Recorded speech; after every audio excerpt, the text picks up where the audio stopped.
All right, really excited to go through this presentation with you all. This is a presentation I did for ELRIG and the vendors who showed up earlier this week. Basically, we did the same thing as last year where we had a little session with a couple of talks and a panel. So next year, if you're around at ELRIG, you'll come on by. I'm sure we'll be doing it again. So this one is all about AI in sales. And so I'm going to share a couple of specific workflows that you all can use and deploy sort of immediately into your processes. But before we dive in, I want to do a quick background on who we are here at Succession. So if you don't know who we are, I'm Harrison, one of the co-founders. My other co-founder is Nick Claire. And we basically work with life science companies in three sort of capacities. One is around top of funnel lead gen. So I actually run lead gen as a service. So some of the stuff that you're actually going to see in here and see us talking about is stuff that we actually use with our clients as well. And we also do sales training. So whether that be in person, virtual, or on demand, we also have sales training that we do for companies. And then we'll also implement different AI and automation workflows into your commercial operations. And so the last couple of years, we've worked with 75 or so, maybe even a little bit more than that now, companies in the life science space, specifically around these three core areas. Cool. So now diving into it, before we go into the actual workflows, I want to give you a high-level framework for how you can think about and how you should be leveraging AI in a day-to-day basis. So the first thing that you want to do is you want to recognize the goal, which is you have to know what you're trying to get out of AI and what is the outcome that you're trying to get? What is the goal? What are you trying to achieve? You need to understand what that is first. And it's probably the most important thing that you need to do, because that way you're going to be able to tell AI what good looks like in order to help it get the context that it needs in order to actually give you the outcome that you're trying to achieve, right? So we'll talk about that in here in a bit. Then you need to articulate what good looks like, meaning you have to give it specific examples of what you want the output to be. I'm sure you've all gone into ChatGPT, asked it a simple question, and then you get back something that looks really terrible. And I think one of the main reasons for this is all of these models are trained on like the entire internet. And so it's trained on basically every average thing, right? So it's the average of everything that exists. And so if you want something that is above average, you have to specifically tell it what good looks like. You then need to provide the context. So the more context that you can provide, the better. So this is going to be all of the background, everything that you're trying to help it to understand, whether that's information about your company, people that you're prospecting, whatever it is. You need to make sure that you're providing an immense amount of context, and the more context, the better. So let's say feed the beast that is AI. And then we don't want to just take the output and then send it or whatever we're going to do with it, publish it, whatever it is. You don't want to do that. You want to make sure that you edit it and improve the actual output. So you're, editing, making it feel human. You're removing those M dashes. You're removing some of that language. It's like, if this, then that. And like, all these things that you inherently start to understand of like, this is AI written. That's the type of stuff we want to go ahead and remove. And then you also want to fact check everything. There are still hallucinations, even though, it is, now leveraging the internet, going out and actually citing its sources. Sometimes it will cite a source and the source isn't real, or the thing that it's citing from the source is wrong. And so always make sure that you're fact checking things that are, important and that need to be fact checked. And then lastly, you're going to actually sort of deploy all of these things out and actually use them, document them, and save them. So if you have prompts that you use on a regular basis, you could turn those into like custom agents, custom GPTs, all sorts of like ways that you can document and save this stuff, or you can just simply make document a PDF. You could turn some of these things into skills for Claude. So there's all sorts of really cool ways that you can document and save this. But then that way you can then share it amongst your team as well. So not just for you, but you can also then share these, these prompts and these different agents that you build specifically with the rest of the team, so everybody can benefit from it. Great. So the 6 workflows I'm going to talk about here are going to be around prospecting messaging. So this is a really common one, but I'll show you where a lot of people go wrong, kind of where you need to do things better to make the outputs better. Meeting follow-up, so I can write faster email follow-ups, account research, data enrichment, list building, inbound lead follow-up, and then some creative ways that you can stand out. So with that said, let's jump into the first one, which is prospecting messaging. So I think the way I see a lot of people think about leveraging AI right now is they'll say, hey, I work for X, Y, and Z company, and I want to write a prospecting message to this person, and they'll put in that person's LinkedIn profile and then like assume that AI is going to do a good job of writing, those messages. And if you've done this, you probably look at the message and you're like, wow, this is really bad. And that's because, yes, it is bad out of the gate. And so you have to really train and hone AI to do the things that you want it to by showing it what good looks like. And so there's 3 pieces of context that you have to provide for like any sort of messaging, I would say, to be successful.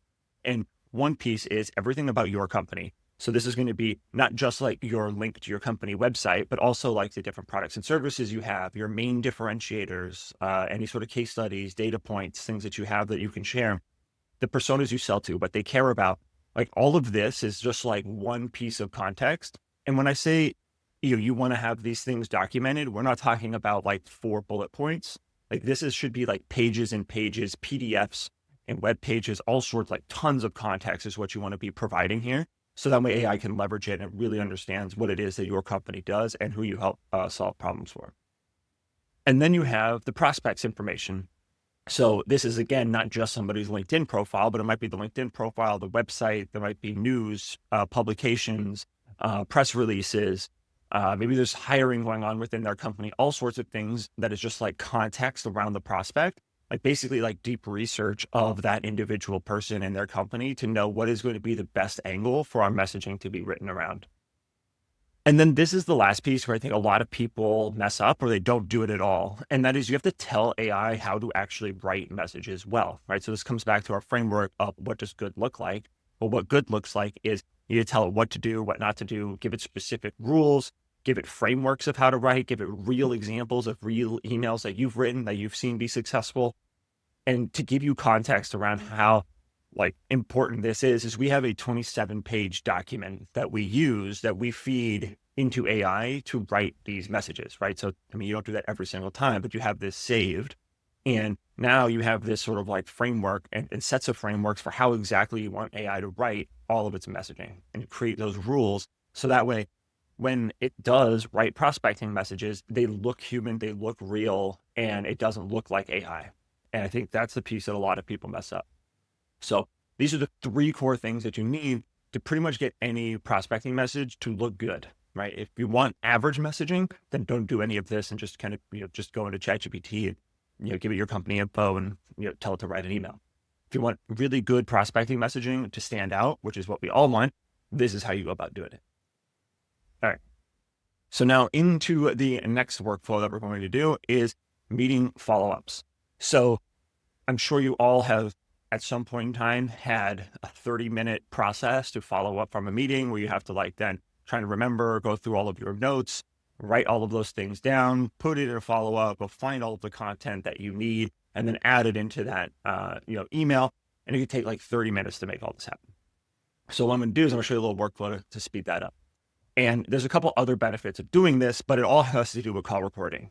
And you've probably been on calls or you use call recording software already. Some of you don't. I would highly recommend that you do it though. And what you want to do is you basically record the calls, and what's going to happen is a couple things are going to be beneficial just from having them recorded. One is all of the notes are going to be taken. So when you're on the actual call, you don't have to be sitting there writing things down yourself or typing your notes yourself because AI is going to be doing that for you. So you can be more present on calls. So that's a benefit. And then I would say the pushback we always get here is from sales reps thinking that clients aren't going to want their calls recorded. And I would say that probably 99% of them don't care. And that if they do, you can always get an NDA in place, or you can always just kick the call recorder out of the meeting. But in general, I think a lot of them are even using Teams or recording software themselves internally. So I think everybody's pretty accustomed to this now. And so you do it. And if people have an issue with it, you can always just remove it from the call, right? So I wouldn't, make sure that you're actually trying to do this stuff and you're leveraging this technology, and you're not, making up your own objections for what you think your customers or clients might have issues with. So record the calls, it'll save you notes, and then you'll always have access to go back to it. Then what you could do with a lot of these tools is, instead of spending 30 minutes writing that follow-up, is you can ask that tool to write the follow-up message for you. And it won't be a good message on itself, but what it's going to do is it's going to give you all of the action points, all of the bullet points from the conversation, and it'll do it for you very quickly to where you can just edit the message rather than having to do all of the writing yourself. So it really helps speed up that process. And then lastly, sort of two benefits here is, next time you have a follow-up call with somebody, it's going to be great where you can go back to actually listen to the call, and or you can query the call and just say, hey, give me like a quick recap of the top 5 things we talked about. Because sometimes there's weeks or months in between different calls and conversations. And so by having them recorded, makes it really easy to go back and get that intel, so you're not asking the same questions over and over on calls. And then lastly, you can even go back and listen to your own calls to see how you can improve. So you think about any professional athlete is always going to be watching film of themselves to try and get better. Same thing that you have here, right? This is your film. It's going back, listening to calls and figuring out how you can improve. And so if you do this over and over, right, you're just constantly, one, going to be improving your skills. You're going to be speeding up all of the follow-up time from all of your meetings. And you're just going to have a much better, I would say, flow of a work process, to where you're going to constantly be on top of things at all times. So definitely record your calls. And if you're curious about different tools, there's all sorts of them out there. Zoom, Teams, Fathom, Otter, Fireflies. There's countless numbers of these. So it's just pick one and use whichever one you feel most comfortable with. This is an example of Fathom, where there's this button up here at the top where it says Ask Fathom, where you can basically pull up any call and you can ask it questions about that call, and it'll answer them based off of the transcript. So really useful stuff, and I highly recommend it. All right, the third workflow is going to be around account research. And the way I like to think about account research and how you can leverage AI for this is to think about, what are all of the things that you look for when you're doing research on an account manually. So think about an account, go on the website, go do all of the things that you would normally do to do that research, and then write down and document all of the steps that you took. What were all of the things that you were looking for? What was your logic behind doing each of those things, right?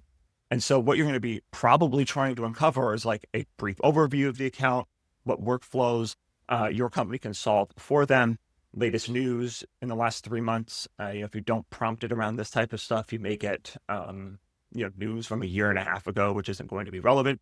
So latest news, leadership changes or announcements, what are the therapeutic areas, modalities, drugs in the pipeline, et cetera. And then what you're ultimately going to do is, you can even ask AI to do this for you, but you're going to basically craft a prompt. And so what you might do is, say to AI, hey, here are all of the things that I look for when I'm doing account research. Create me a prompt that I can use over and over that's going to give me all of this information for any account that I give you. And one of the things I like to do with these as well is have like the input be just something that changes each time. So it might be a company domain, a company name, a lab website, whatever it is. And then that way, all you have to do with your prompt is simply change the input, which is going to be that company or domain that you're trying to reach out to. So in this particular case, this was for a client we put together. This is the prompt over here on the left. And then down here in the bottom left is where we put Moderna in as an example. And Moderna is the input. That's it. So the prompt can stay the same. And then in this case, the output over here is all of these different potential workflows that a company can, or how this company could potentially leverage the different products and reagents and services that this customer has. And so this was a way that they like to do, account research, is these are the types of things that they'd be looking into, but you would, again, customize this for yourself. And then what you could do is you can turn this into, if you're using Copilot, you could turn it into an agent. If you're using Claude, you can turn this into a skill. If you're using ChatGPT, you could turn this into a custom GPT, where then it's basically trained on this prompt. And all you have to do is go in there, put in the input of the company, and it's going to spit out the exact research that you want and all of that intelligence. So then all you have to do is, anytime you want to go do research, instead of you manually doing that 10 minutes, 15 minutes of research, you're able to just get this done pretty much instantaneously. So great, simple way that you can do account research with a prompt. And I think a subtle thing there, around account research is use AI to give you the prompt. So tell it what you want it to do, and then say, give me the prompt that's going to give me what this output should be. And then that way, it's going to generate a really good prompt there for you. Cool. So now the next one I want to talk about is data enrichment and list building. So when it comes to just building lists or enriching data, AI is really good at doing a lot of this stuff at scale repeatably very quickly. So this is an example of a tool, a screenshot from a tool called Clay, clay.com. If you may have seen this on LinkedIn, but there's a lot of people out there that are posting about Clay. Clay's a really cool tool, really powerful. And essentially what we're looking at here is each of these columns is each of these rows is a person. And then each of these columns can be different sort of what we call enrichments, where you can pull in data points from across the internet, from scraping websites, from people's LinkedIn profiles, all sorts of stuff. So this example of data enrichment was all we had was first name, last name, and the account. This is basically an event list where we didn't have that much information, but we wanted to figure out the email addresses and contact details and research for all of these people. And so we could use Clay to basically have the inputs of stuff that we know about them, but then let's go find out everything else, such as let's go find the company domain. Let's go find the email for these people. Let's validate if those emails are valid. Let's then go try and find their LinkedIn profile, pull in their title, headline, summary, etc. We can even find out when their start date was at that role. Lots of really cool things that you can do here. You can even go to a website. You can scrape the website. You can find out their modalities, therapeutic areas, and you can do that all on a row by row basis. And so you can imagine now, if you wanted to go and write messaging to these people, you would have another enrichment where then you would put in your prompts and all of the information there. So that way you could do that outreach at scale for all of these people, right? So you can write really good personalized, one-to-one messages at scale to everybody in a list.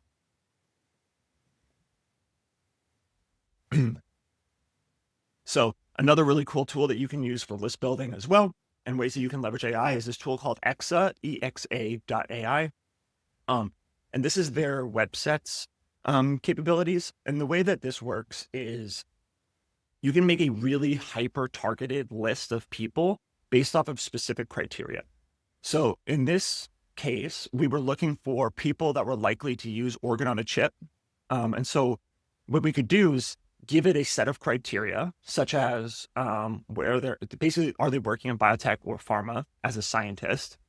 And then how likely they would be to use organ on a chip. So maybe it's referenced in their profile, a paper, a publication on their website, whatever it is. And then we also wanted to make sure that their therapeutic area was identifiable. And what Exa will do is literally just go out onto the internet and find as many of these people as possible. So in this case, it analyzed almost 5,000 people and came back with 717 matches of people that are like this ideal customer profile for us. Now, there's probably going to be a little bit more of cleanup that has to be done, but this is a really cool tool that you can use to get hyper-specific lists. If you want a big list, I would say this isn't the best tool. You're probably better off using like a LinkedIn Sales Nav, a Side Leads, something like that. Whereas this is going to be like hyper-specific. And you can create a number of different criteria. So you could even add a criterion here where the company has had funding within the last 3 months, where maybe you could add in, they're hiring for a specific role, and all of that stuff would be pulled in and added to this criteria. And it's only going to match the people for you where all of those things are true. So it's a really great way to kind of custom build an ideal customer profile of like a very specific subset of people. And so if you combine these sort of two capabilities where, hey, I've got now all of this data enrichment, I can clean up all this stuff, I can write messages at scale, I can uncover all of this data that previously would take me, 10 minutes to try and figure out for each row, pair that up with creating a really hyper-focused, personalized, ideal customer profile list of people you want to reach out to. Now you can figure out how you can write really good messaging to the right people. And I think that's really powerful when it comes to how you can leverage AI today. And the next one I want to talk about is inbound lead follow-up. And this is a sore subject amongst marketing and salespeople. And so you've probably, if you've been at any company ever who's had a marketing team and a sales team, this is what happens when it comes to inbound leads, right? It's this story, right? Marketing will generate quote unquote leads. Sales decides not to follow up on those leads, right? The pipeline is down, right? So there's not enough pipeline to cover. And so what ends up happening is marketing is going to yell at sales saying, hey, you're not following up on our leads. And then sales is saying, well, they're not qualifying and they're a waste of our time. So then what marketing does is marketing will generate more leads to try and fill the pipeline gap. And now you end up in this situation where it's just like heads butting. You cannot agree on like what should happen with follow-up. Sales is like marketing is generating shit leads. And then marketing is saying that sales is not following up. And it's a tale as old as time. And this happens every company forever. I think every company has had this problem. I've never, I think, seen one where this isn't actually coming up. And so how do we solve this? Because this happens all the time. Well, there's a lot of really cool tech now and tools that allow you to follow up with every single lead within 5 minutes. So I'll show you how it looks. So this is a general flow. So a lead may come into the website, and if they fill out a form, we might have something on that form that says, yes, I want to talk to sales. Great. Send that one to the sales rep. They can't complain when somebody says they want to talk to sales as not being a good lead. But what if they don't want to talk to sales? What if they just attended a webinar? What if they downloaded a white paper? What if whatever? It's just not really a hot lead right out of the gate right now. But what you can do is then you could take that lead's information, enrich it with something like Clay, write that message for them specifically, and then automate the follow-up.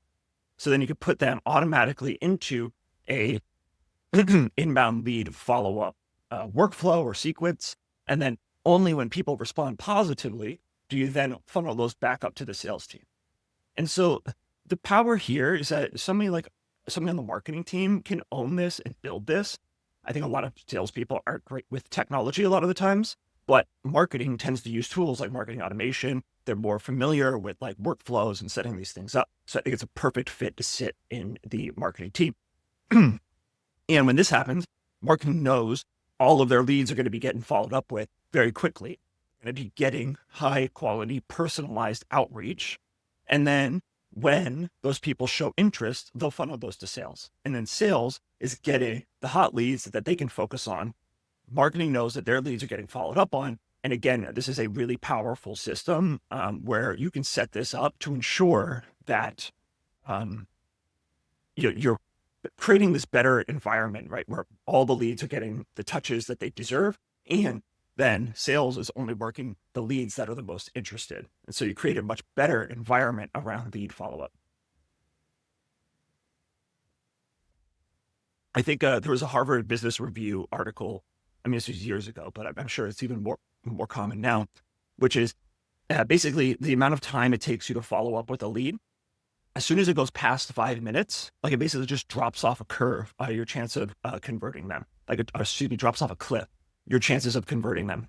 I think the reasoning behind that is if somebody's coming to you, filling out a form, giving you information, like if you don't get to them very quickly, they're going to go off, do the next thing in their day, and they'll forget all about you, right? There's so many other things going on in their life, in their day-to-day that, they're focused on. And, if you're not top of mind, right when they're thinking about that problem, that's going to, obviously lower your chances of converting them.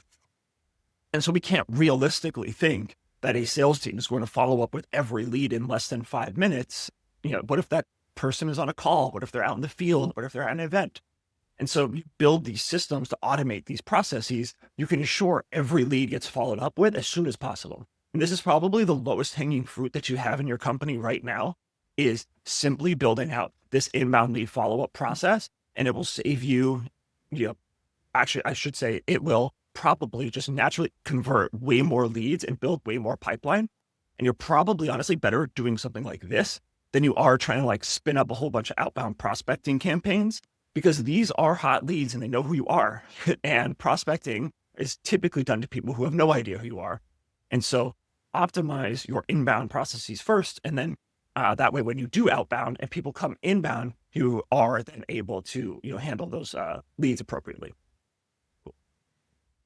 And then, again, I think kind of hit on all of these different things, but the idea here is you're going to be able to handle more leads with less effort and better. Like you're going to have better conversions and you'll be able to do it with more leads, and it's going to take less effort from everybody across the team. So big win for everybody here. All right. The last one here, some different creative ways that you can stand out and leverage AI to do that. The first one, this is actually funny. Nick and I were supposed to be on a call talking about something. I can't even remember what it was at this point. But got stuck on this tool called Suno, which is an AI music generation app. One, it's a ton of fun, so I'd highly just recommend you do this for fun yourself. But what you can actually do with this is create like custom songs for prospects. So you could write a song about how your product or service or whatever can solve a problem that they might be facing. And I guarantee you, nobody else is doing this. So if you were to do this and send it to somebody, it'd probably be really funny and really interesting. You'll probably catch their attention. And what's cool with tools like Clay, you could probably even do this at scale, where you could like write a song for every prospect on a list and have it sent to them. You basically write the script or write the lyrics, choose the genre of the song, and you basically you'll create it for everybody. But you could also just do this for your top prospects that you really want to get a meeting with. Maybe you haven't been able to get through to them. This would be a really cool way and unique way that you could stand out. And if people get annoyed that you send them an AI song, I think those aren't very fun people. So have some fun with it. Prospecting's hard enough as it is. Another fun thing that you can do is you can also then create AI videos or AI avatars of yourself, actually doing things out in the world or whatever you kind of want to do. You can get really creative with how you make these videos nowadays, and then use that as a way to share information with clients. So if you don't feel comfortable making videos yourself, this is a great alternative to where you can make an AI video. And I think lean into the fact that it is AI. Don't try and make it look like it is you. Like, make it very obvious that it's AI generated, because I think that's just going to be more fun and more interesting. Whereas if you try and make it look real and you don't and you don't address the fact that it's an AI video, people might get kind of turned off by that, thinking you're trying to bait and switch them. But if you made something specifically for them using AI, I think it's a little more interesting. And then the last piece here is this tool called Replit, which is, you can also use another tool called Lovable.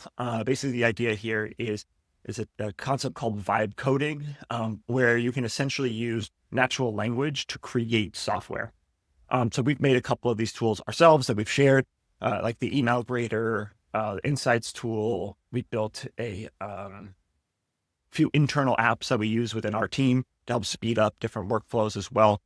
So really cool way that you can just build software simply by using natural language. And so you can imagine maybe doing this for, again, some of your top prospects, where you make like a lead magnet or you make some sort of app that would be really cool that they would benefit from.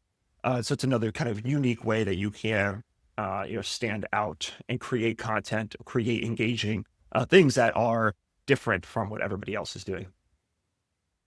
And then you can also do all of this with images as well. So Nano Banana is a model from Google Gemini. It's probably one of the better image models right now. So you can kind of make custom images as well that you share. There's another way to stand out rather than just sending the same data slides that everybody does. You could create some interesting images, again, we're just trying to find ways to stand out and get in front of people, get them to respond. And these are just some different ways that you can do that. And here's some examples that we've built. So here's that insights tool I mentioned, where you can basically just plug in your company domain. And what it'll do is it'll spit out overview, the different products or services that you offer, how you can position them better, what problems you solve, some market analysis. It'll actually pull in companies that you can potentially sell to, prospects and people at those companies. We'll write some prospecting emails for you and even draft up some sales discovery questions. And so we put this together as a lead magnet that we could give out to other people that are like in commercial. Because for us, this is a way to showcase these are the types of things that we can do. And so it kind of makes sense. So you would want to think through what that looks like for your customers. Another one that we put out is one where you can find email addresses. So you simply just put in somebody's name and domain, and it'll find their email if it exists out there. It will go and try and find it and validate it, give it back to you. And then we also have our email grader, which is trained up on that 27-page document I mentioned on how to write good emails. And then you can simply, put in your email here, paste it, and then actually have AI analyze it, give you feedback and feedback and coaching on how you can improve your messaging, and then even have AI rewrite it if you want as well. So these are examples of some of the cool tools that you can use, and we've used these as lead magnets to offer out to the community. They're free to use, so if you want to use them, go do it. I'll share the links for this stuff as well. All right. So just to quickly recap everything here, the RAPID framework is make sure that you recognize the goal. So what is it that you're trying to achieve when you're using AI? Figure out what that is, and then make sure you are writing all of your prompts in a way that are going to drive you to that goal. Then you need to articulate what good looks like, give lots of examples. Remember that 27-page document we use around messaging. If you want to articulate what good looks like from a account research perspective, again, you could do that. If you want to tell them what a good meeting follow-up email looks like, you can do that, but make sure you articulate what good looks like and document it so AI doesn't just give you the average response that doesn't look good. Third, you want to make sure you provide context. The more context that you provide, the better. Feed the beast, improve the output. Don't just send or share or publish the exact thing that AI came up with. Make sure you edit it, you tighten it, you fact check it, make it look human. And then deploy and document. So put these things out into the world, use them, but then document what like what you did. So document the prompt, write them down, save them, or turn them into GPTs, agents, or skills within Claude. So lots of different ways that you can do this, but just make sure you do it so you're not doing the same thing over and over, right? We want to do this once, do it well, and then that'll save you time every time going forward. And so the last piece here, these are the different workflows we covered: prospecting, messaging, meeting follow-ups, account research, data enrichment and list building, inbound lead follow-up, and some creative ways to stand out. Each of these are, I would say, great things that you could deploy right now into your workflows and the things that you're doing. But what I would say is pick one. Don't try and do all of this all at once. Pick one that you think you are best fit to be able to do with the skill set that you have using AI. And then by doing that, you're going to get more comfortable with using all of these different tools. And then you'll be able to then pick off more and more of these over time. Cool. So with that, here are a couple ways that you can get some more stuff from us. So if you want to subscribe to our newsletter, you can. And then also we have a podcast as well, Sales DNA Podcast, where we interview life science sales and marketing professionals, founders, et cetera. And we talk through different sales strategies, techniques that you can use. And that is it. Thank you all. Hope you enjoyed it. This, again, was a presentation that I gave the other day at ELRIG out here in London, or actually it was in Liverpool. But yeah, it was a good time, and hope to see you all in the next one.